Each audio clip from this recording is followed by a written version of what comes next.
خليني مع حضراتكم من المشهد العام ده هنرجع لورا شوية للمشهد الأليم اللي عدينا بيه الأسبوع الماضي، وهو تفجير مديرية أمن الدقهلية. ليه أنا راجع للمشهد ده؟ لأنه بعد أكتر من 4 أيام، أعتقد بعد 5 أيام دلوقتي، جماعة الإخوان قررت أن هي تطلع بيان عشان تنفي علاقتها بتفجير مديرية أمن الدقهلية.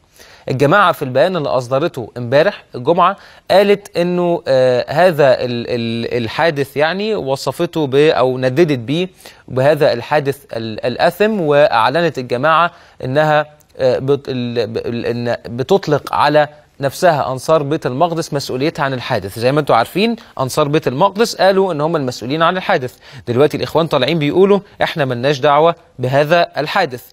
وأضافوا في البيان انهم بيعلنوا من الآن انهم براء من كل حادثة عنف ارتكبت أو سترتكب، وأنهم سلميون، وأنهم لا يمكن أن يريقوا قطرة دم واحدة ولا أن يخربوا بنيانا عامرا. وده طبعا كما جاء في البيان، ونربط ده على طول بالمشاهد اللي احنا بنشوفها في الشارع ونعرف إلى أي مدى بتحمل بيانات جماعة الإخوان أي نوع من المصداقية. معانا على الهاتف الأستاذ هيثم أبو زيد، الباحث في شؤون الحركات الإسلامية. أستاذ هيثم صباح الخير. صباح النور أستاذ رامي. أهلا بحضرتك معانا يا فندم. أستاذ هيثم، يعني تعليق حضرتك إيه على هذا البيان اللي أصدرته جماعة الإخوان؟ يعني والله أمر أقرب إلى الهزل والضحك. هزل. إحنا جماعة الإخوان تنظيم مغلق وحديدي، ومؤكد إن أنا وأنت لسنا جهة تحقيق لنحدد يعني من بعينه قام بهذه الجريمة، لكن احنا بنتناول الامر من جهته السياسية والفكرية. سياسيا وفكريا بننظر في تاريخ جماعة الإخوان، وبننظر في مناهج جماعة الإخوان، ومن هذا المنطلق يمكنني أن أقول وأنا مطمئن أن كل أعمال العنف اللي بتجري في مصر الآن تتحمل مسؤوليتها هذه الجماعة الإرهابية. موضوع الكذب، خصوصا وان هم اشاروا في البيان حضرتك انه اي اعمال عنف ارتكبت قبل كده او هترتكب مش مسؤوليتهم. طب اللي كان موجود امبارح دوت مثلا في المدينه الجامعيه في الازهر كان تبع مين؟ انصار بيت المقدس؟ والله تاريخ الكذب في الاخوان يخلينا نقول اما هم يقولوا حاجه معناها ان العكس هو الصحيح. النقيض تماما. مظبوط. في 22 مارس سنه 48 يا استاذ رام نفذ عضوين في الاخوان اللي هم حسن عبد الحافظ ومحمود زينهم اغتيال القاضي احمد الخزندار. نعم. النيابه استدعت حسن البنا بعد ما تاكد ان الفردين دول من عناصر الاخوان. انكر حسن البنا معرفته بالمتهمين تماما، لكن النيابه تمكنت انها تثبت ان المتهم الاول كان السكرتير الخاص للمرشد العام حسن البنا. نعم. واضطر البنا للتراجع والاقرار بمعرفته. اذا استباحة الكذب قائمة عند هذه العمليات. نعم. كتب الاخوان ومناهجهم التربوية بتبيح لاعضاء الجماعة الكذب والخداع لاجل تنفيذ مآرب الجماعة.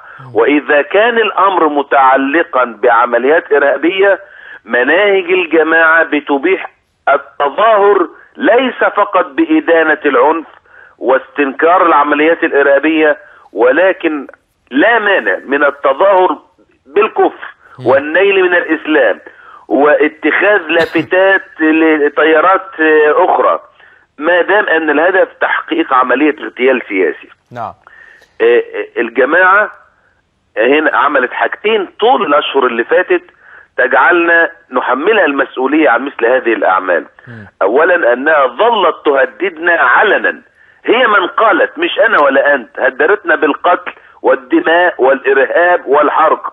لما تريد منا أن نصدق الآن هذا النفي الباهت والهزيل والكاذب عن هذه العملية؟ النقطة الثانية أن الجماعة تحالفت علنا مع جماعات لها تاريخ طويل في الممارسات الإرهابية. مرسي أفرج عن الإرهابيين، والجماعة وفرت الغطاء السياسي للعمليات الإرهابية، ووفرت أيضا الغطاء التبريري اللي يجعل يعني افراد هذه التنظيمات الارهابيه يقوموا باعمالهم يعني بدم بارد وبرضا وراحه نفسيه. طيب استاذ هيثم، من خبره حضرتك في شؤون الحركات الاسلاميه، شايف انه تحركات الجماعه هتكون عامله ازاي خلال الفتره القادمه؟ ده اول هام. ولو ربطنا ده بالكلام اللي كنت بقوله منذ قليل بانه مصادر تمويل عديده لجماعه الاخوان من خلال الجمعيات والمدارس وما الى ذلك، يعني تم التحفظ على تلك الاموال السائله او يعني الأموال الخاصة بعدد من الرجال المنتمين لجماعة الإخوان. إلى أي مدى ده هيؤثر على تحركات جماعة الإخوان في الفترة القادمة؟ تحركات جماعة الإخوان مرهونة بمدى الضربات الأمنية التي يتلقاها التنظيم في مصر. يعني أنا دايما بتعجبني كلمة بعض الشباب بيقولوها وعلى مواقع التواصل الاجتماعي، ان الاخوان الجيد هو الاخوان الميت.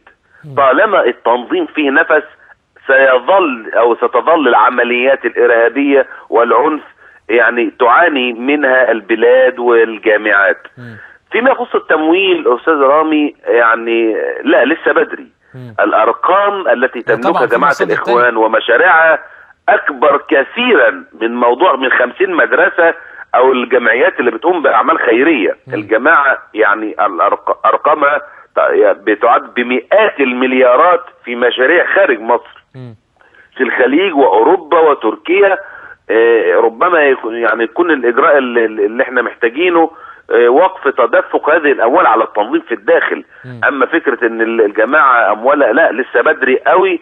وانا شايف ان اعلان مجلس الوزراء جماعة الإخوان منظمة إرهابية هو خطوة أولى فقط في خطوات طويلة منتظرة لتفكيك هذا التنظيم وإراحة المجتمع المصري. الخطوات اللي حضرتك شايف أنه يجب أن يتم اتخاذها من قبل الحكومة الحالية من أجل صد إرهاب جماعة الإخوان؟